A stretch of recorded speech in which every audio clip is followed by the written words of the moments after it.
দক্ষিণে আমাদের থালাপতি বিজয়ন আর বাংলায় নওশাদ। দিল্লি কাঁপছে, নরেন্দ্র মোদী কাঁপছে। আমি তাকে বললাম নওশাদ বাংলায় আজকে একা নেই। নওশাদ সিদ্দিকী আজ থেকে ধর্ণা মঞ্চে বসছে, আরো 20টা সংগঠন তার সঙ্গে এসেছে।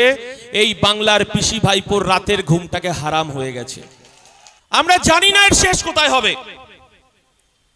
আমরা জানি না মমতা ব্যানার্জির পুলিশকে আমাদের কত রক্ত দিতে হবে। আমরা জানি না এই বাংলায় মমতা ব্যানার্জি এই হিজাব পরার আড়ালে, এই ইনশাআল্লাহ সুবহানাল্লাহর আড়ালে মমতা ব্যানার্জি আরো কত সংখ্যালঘু মানুষকে আক্রমণ করবে, জেলে ভরবে। আমরা সেটা জানি না। তার হিসাব এই বাংলার মানুষ আজকে ধর্ণা মঞ্চের দিকে তাকিয়ে আছে। 24 সালে এনআরসি এই কলকাতায় ক্যাকা ছিছি। হ্যাঁ, এই বাংলার সংখ্যালঘু মানুষকে একটু ভয় পায়, কারণ এদেরকে এই ভারতবর্ষের রাষ্ট্র ব্যবস্থা তাদেরকে অশিক্ষিত করে রেখে দিয়েছে। তাদেরকে শিক্ষা দেয়নি। রাষ্ট্র ব্যবস্থা তাদেরকে ব্যবহার করার জন্য তাদের হাতে বোম, গুলি, পিস্তল তুলে দিয়েছে। এটা যেমন সত্যি কথা, এই ভারতবর্ষে নেতাজির সর্বক্ষণের নেতা হিসেবে সংখ্যালঘু মানুষ সঙ্গে যেমন ছিল, আর দিল্লির লালকেল্লায় এই জাতীয় পতাকাটা বেঁধেছিলেন একজন সংখ্যালঘু। এটা ভারতবর্ষের ইতিহাস। ভারতবর্ষের ইতিহাসকে কখনো গুলিয়ে দেওয়া যাবে না, কখনো মানুষকে ভুলিয়ে দেওয়া যাবে না ভারতবর্ষের ইতিহাসকে। আর নরেন্দ্র মোদী যদি আপনি ভেবে থাকেন এই ভারতবর্ষের ইতিহাসকে আপনি গুলিয়ে দিতে চাইবেন, তাহলে আপনি 2024-এ একটা রাম মন্দির তৈরি করে এই ভারতবর্ষে ধর্মনিরপেক্ষ, এই ভারতবর্ষের গণতন্ত্র প্রিয় মানুষ আপকি বার 400 বার আপনাকে মুখে থাপ্পড় মেরে বুঝিয়ে দিয়েছে এদেশ আমার, এদেশ হিন্দুর যতটা দায়িত্ব আছে, মুসলমানের ততটা দায়িত্ব আছে, আদিবাসীর ততটা দায়িত্ব আছে। ভেবেছিলাম মমতা ব্যানার্জি হয়তো শিক্ষা নেবেন, নেননি। কারণ তিনি তো 2003 সালে আরএসএস এর মিটিং এ গিয়ে উনি কি বলেছেন এই ভারতবর্ষের মানুষ জানেন। এই মমতা বন্দ্যোপাধ্যায় এই বাংলায় পদ্ম ফুলের চাষ করেছেন এবং পদ্ম ফুলের সুগন্ধি ছড়াচ্ছেন। বিজেপির 77টা এমএলএ টার্গেট নয়, একমাত্র ভাঙড়ের এমএলএ নওশাদ সিদ্দিকী তার টার্গেট। আমরা বলতে চাইছি টার্গেট করুন। এনার্জি তো সেখানেই। এই বাংলার সংখ্যালঘু, আদিবাসী, দলিত, মতুয়া, হিন্দু, এই বাংলার নবজাগরণ আনবে নওশাদ সিদ্দিকী। সবে তো শুরু। 2026-এ এই সরকারটা বাংলার মানুষ বিসর্জন দেওয়ার জন্য এই ধর্ণা মঞ্চ শুরু হয়েছে।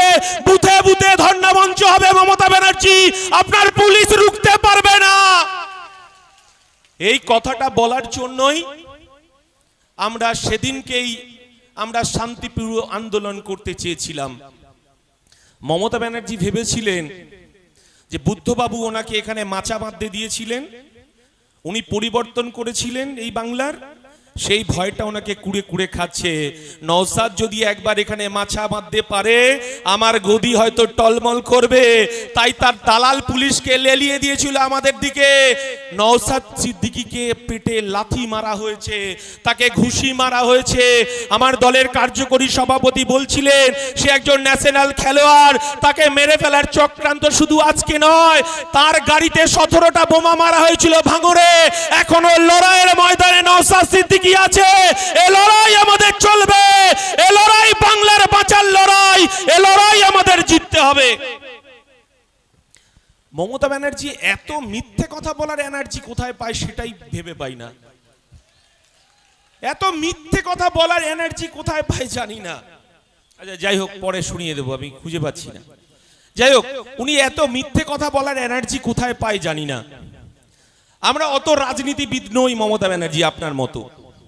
আমরা গরিব, খেটে খাওয়া, শ্রমজীবী, আদিবাসী, দলিত মানুষকে নিয়ে কাজ করছি এবং তাদের অধিকার যাতে পুনঃপ্রতিষ্ঠা হয় সেই লড়াইটা আমরা লড়তে চাইছি।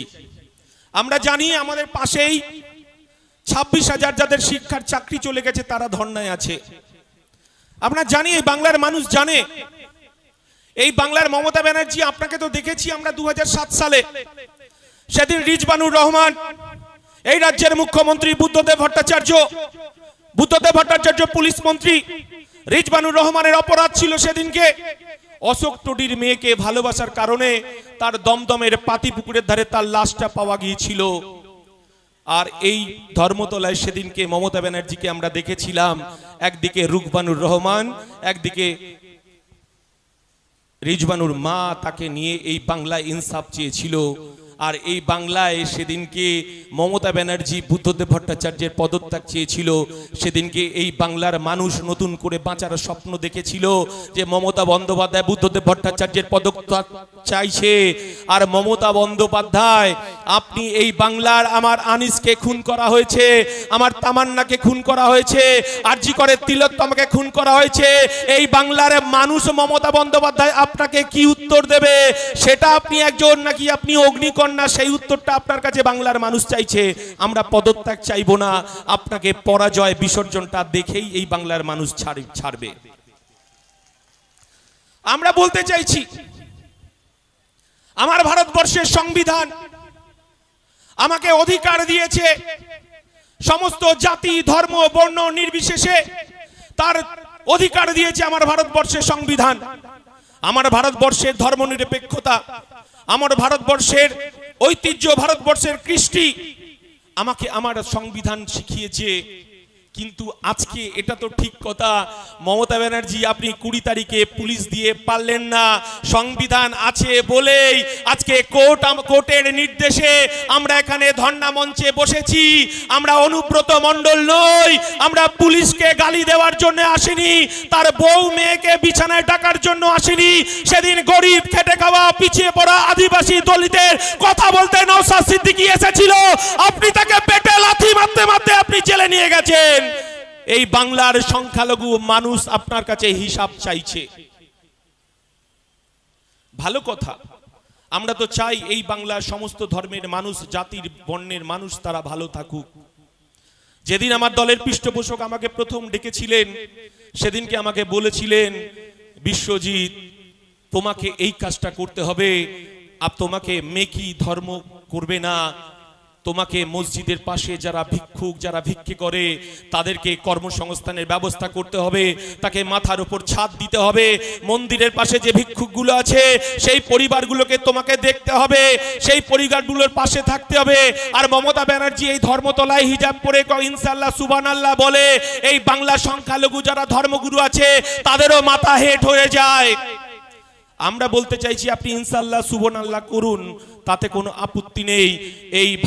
এই পশ্চিম বাংলায় ৭৫,০০০ একর জমি ওয়াকফ আপনার দলের নেতা মন্ত্রী, আপনার তাবেদারি ফুটো মস্তানগুলো দখল রেখে দিয়েছে।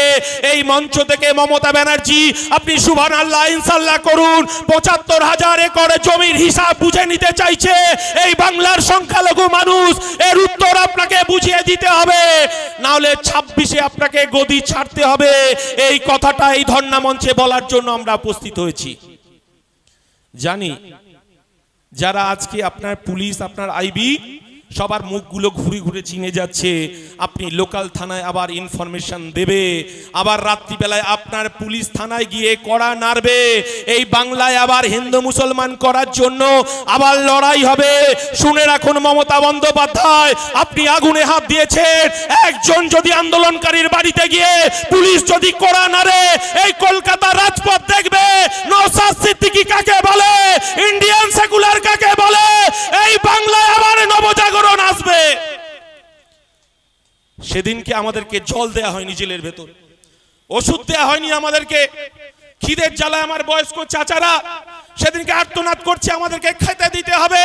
মমতা ব্যানার্জি সেদিনকে আলটিমেট জেলে নিয়ে গিয়ে আমাদেরকে মেরে ফেলার প্ল্যানিং করেছিল। কামরুজ্জামান সাহেব কি এসেছেন? আচ্ছা, উনি কাজে আছেন। কামরুজ্জামানের সেদিন বুকে যন্ত্রণা হচ্ছিল, তিনি প্রেসারের ওষুধ খান, নার্ভের ওষুধ খান। কামরুজ্জামান, আমি যখন আমার শ্বাসকষ্ট হচ্ছে জেলের ভেতরে, আমি তখন বাইরে বসে আছি, কামরুজ্জামান এসছেন, তিনি তার অভিজ্ঞতার কথা বলছে। বিশ্বজিৎ, এই রাজ্যের মুখ্যমন্ত্রী এতটা নিষ্ঠুর হতে পারে আমার জানা ছিল না। আমি চেঁচামেচি শুরু করলাম, নিচে থেকে যিনি ওই ফার্মাসিস্ট এসে ওষুধ দেওয়ার চেষ্টা করলেন। আমরা বলতে চাইছি, আপনি যত মারবেন এই আন্দোলন তত সুদীর্ঘ হবে, আপনি যত আটকাবেন এই আন্দোলন তত সুদীর্ঘ হবে। এখানে আপনি যদি মনে করে থাকেন এই ধর্ণা মঞ্চ শুধু মুসলমানদের তাদের অধিকার রক্ষার লড়াইয়ে, এই লড়াই ওবিসি আপনি কেড়ে নিয়েছেন, এই লড়াই এসসি এসটি সার্টিফিকেট আপনি জালিয়াতি করেছেন, এই বাংলার 100 দিনের কাজ চুরি করেছেন, আবাস যোজনার টাকা চুরি করেছেন, মিড ডে মিলের টাকা চুরি হয়েছে। আমরা বলতে চাইছি এই বাংলার মানুষ ভালো নেই। আমি বেশি বলবো না, বলতে চাই না, শুধু এই ধর্ণা মঞ্চতে যারা আছেন আমরা বলবো শুধু এটুকুই, এই লড়াই আমাদের বাঁচার লড়াই, এই লড়াই জিততে হবে। শুধু এই আন্দোলনে যারা আছেন, আপনাদের জানেন মমতা ব্যানার্জি একটা ঘোষণা দিয়েছেন, বুথে বুথে 10 লাখ টাকা দেওয়া হবে। একটা কথা মনে রাখবেন, এটা হচ্ছে মূলো ঝোলানো বলে, এই মূলো ঝুলিয়ে রেখে দিয়েছেন। আমরা ইমানদারের সঙ্গে গরিব খেটে খাওয়া শ্রমজীবী মানুষের আন্দোলন করছি। আপনাদের কাছে এই বাংলার দেয়ালে পিঠ থেকে গেছে, এই বাংলা আবার নেতাজিকে চাইছে, এই বাংলা আবার আসফাকুল্লাহকে চাইছে, এই বাংলা আবার ক্ষুদিরামকে চাইছে, এই বাংলা আবার বিদ্যাসাগরকে চাইছে, এই বাংলা আবার রবীন্দ্রনাথকে চাইছে। আমরা বলতে চাইছি, এ লড়াই আমাদের বাঁচার লড়াই, এ লড়াই আমাদের জিততে হবে। আর মমতা ব্যানার্জি যদি আমাদের সামনে ঢাল হয়ে থাকে, এই বাংলার মানুষ এই একটা আঙুল দিয়ে বুঝিয়ে দেবে যে তার একটা আঙুলের কত জোর। মাথা ঠান্ডা রাখবেন, মমতা ব্যানার্জি 10 লাখের কাছে কেউ মেরুদণ্ড বিক্রি করবেন না। আপনাদের কাছে অনুরোধ, এই লড়াই আমরা জানি অনেকে 500 টাকায় বিক্রি হবেন, 1000 টাকায় বিক্রি হবেন। আমার মায়েদেরকে 1000 টাকা দিয়ে মমতা ব্যানার্জি কিনতে চেয়েছিল। এই বাংলা তিলোত্তমার মৃত্যু বুঝিয়ে দিয়েছে, তিলোত্তমার ধর্ষণকে বুঝিয়ে দিয়েছে। এই বাংলার মায়েদেরকে 1000 টাকা দিয়ে কেনা যায় না, এটা মমতা ব্যানার্জি বুঝে গেছে। তাই এই আন্দোলন এবং আগামী দিনে আপনাদের কথা বলতে চাইছি, 10 লাখে যে খুঁড়োর কল মমতা ব্যানার্জি ঝুলিয়েছে, ভেবেছে টাকা দিয়ে কেনা যায়, টাকা দিয়ে নওশাদ সিদ্দিকী কেনা যায় না। আর এই 30টা সংগঠনের আন্দোলন হয়েছে, বুথে 10 লাখ টাকা দিয়ে কেনা যাবে না মমতা ব্যানার্জি। এ লড়াই বাঁচার লড়াই, এ লড়াই ওবিসি সার্টিফিকেটের জন্য লড়াই, এ লড়াই ফেক এসসি এসটি সার্টিফিকেটের জন্য লড়াই, এ লড়াই এসআই এর জন্য, এ লড়াই ওয়াকফ বাঁচানোর জন্য, এ লড়াই মন্দির বাঁচানোর জন্য।